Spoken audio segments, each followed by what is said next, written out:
Hi guys, and welcome to the Savvy Money Show with me, your host Sean. Today we're going to discuss the electric car movement.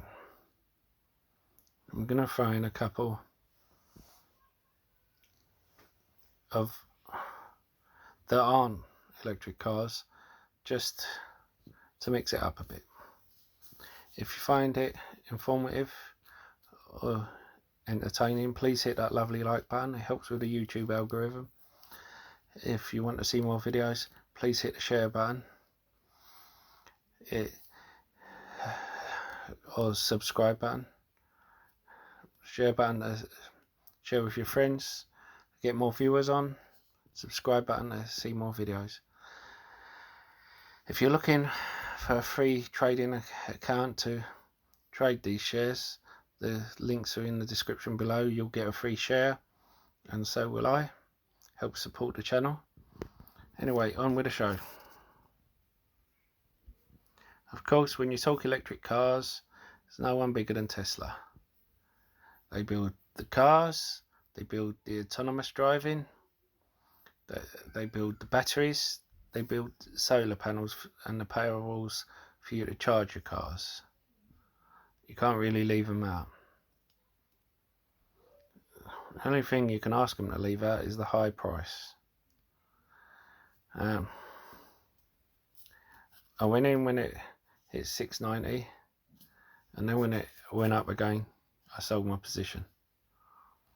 Some people say I'm crazy, but I made $100 in a day, and then put that $100 into another company.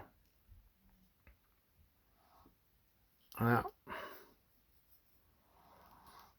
I'm hoping they will drop. I doubt it, but I'm hoping they'll drop again at some point so I can pick them up again in the future. But if they don't, I'm fine with that. I missed out when they were $200. It's fine. I see them as the future. I do. I just see them as expensive when you consider they're not making a profit. They are by their own words, but not by the SEC's accounting practices. And I think they will make a profit fairly soon with everything that's going on. I think they have a lot of exciting projects. Now, from an electric car company that's looking at autonomous to a company that is not electric but is looking at autonomous driving. Uber.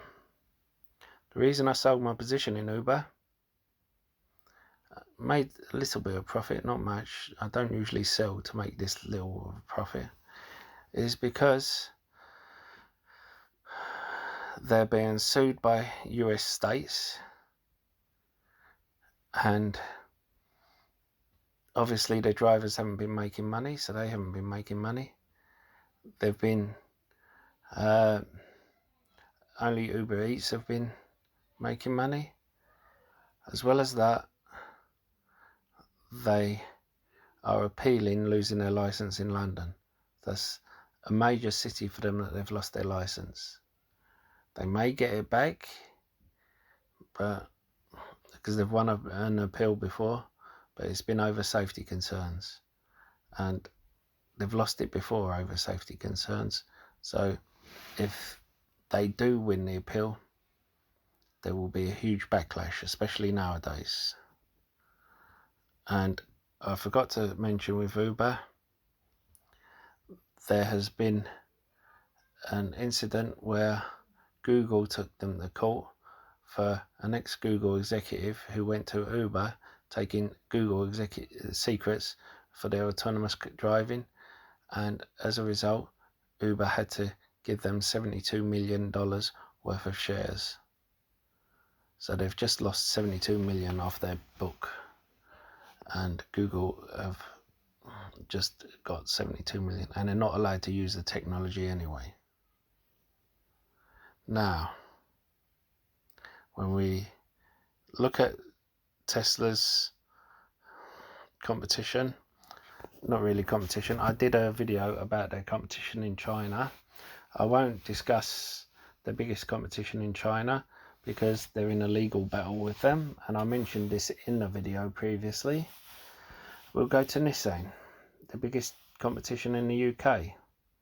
And to tell the truth, when they say, oh, they don't have competition, Nissan sell more electric cars than any other producer in the UK.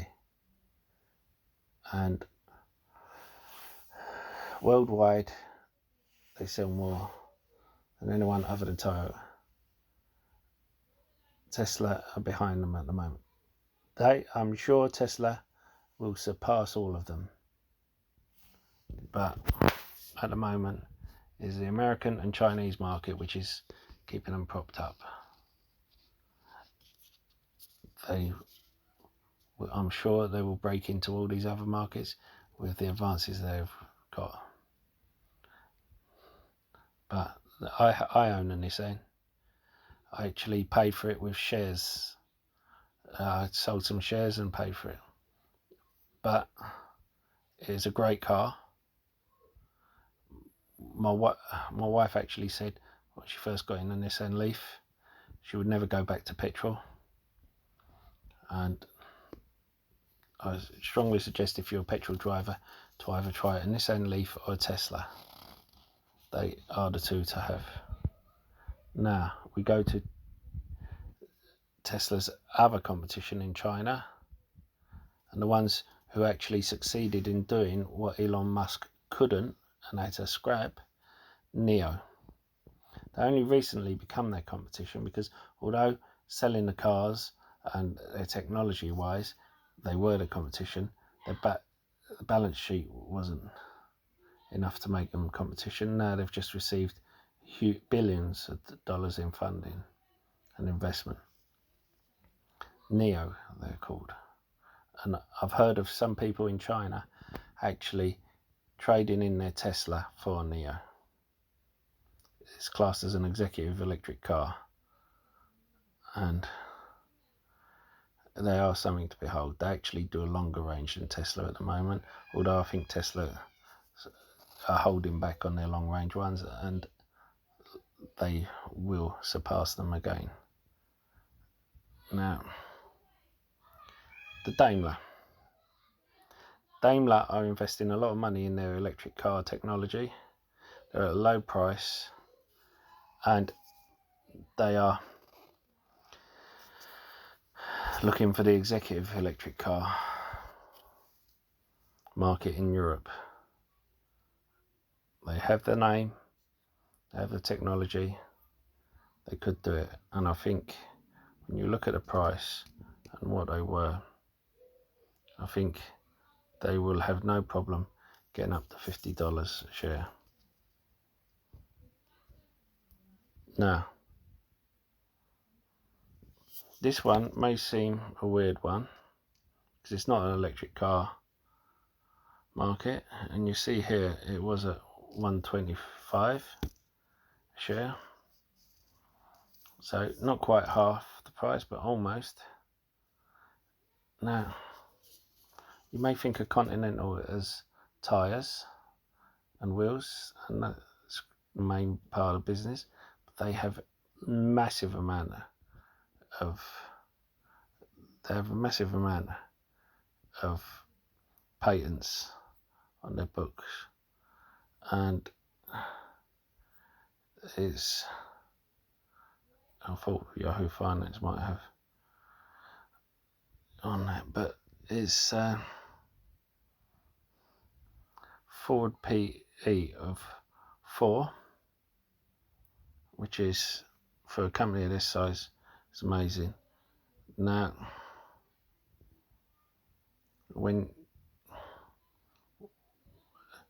you look at an electric market, you don't just have to look at an electric car. They didn't make a profit, which is fine, but their dividend of 4, they're still paying. And the problem is, you just missed it by a couple of days. I wish I'd jumped in more. Now, in the electric market, it's a new technology. We've heard before of the roads in Europe where, as the cars and trucks go over it, it generates electricity. Now they have hundreds of patents, and one of them is an electric Wi-Fi plate that charges up your car in your garage while it's not moving, while it's just static. They have an app for that. They also have a patent for a road where you have a separate lane for electric car drivers, a bit like a bus lane, and it charges up the car as it's driving. So basically you pay to drive on this lane, and as you're driving it's charging up the car wirelessly, and you don't have to worry about ever running out of charge. Something like this could transform the whole electric car market. All this about with NIO with their battery swapping technology is amazing. Tesla with their superchargers, amazing, but you still have to queue for them, you still have to wait. With this, there's none of that. And it could be the thing that changes people's minds from petrol to electric. Anyway, if you've enjoyed tonight's show, hit the like button and subscribe. Good night.